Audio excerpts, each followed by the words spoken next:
सामाजिक आणि आर्थिक क्षेत्रात कार्यरत असलेल्या कमल पिल्ले बहुउद्देशीय चॅरिटेबल ट्रस्टच्या वतीनं आज गुड फ्रायडे निमित्तानं गोरगरिबांना भोजन वाटप करण्यात आले। संस्थेच्या अध्यक्षा दीपाली सुरेश मल्ली यांच्या सहकार्यातून कोल्हापूर थाळी केंद्रामधून अन्नदान सेवा करण्यात आली। कमल पिल्ले बहुउद्देशीय चॅरिटेबल ट्रस्टचा महाराष्ट्रभर विस्तार आहे। या ट्रस्टच्या माध्यमातून अनाथ व गरजू निराधार मुलांना, विधवा व निराधार महिलांना, दिव्यांगांना, वयोवृद्धांना तसेच आश्रम व ट्रस्ट आदींना आर्थिक स्वरूपात मदत केली जाते।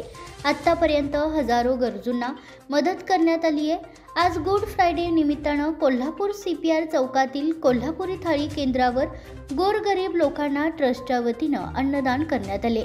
कोल्हापूर जिल्ह्यातील गोरगरीब जनतेच्या पोटाला एक वेळचा आधार मिळाल्याने दीपाली मल्ली यांचे कौतुक केले जात आहे।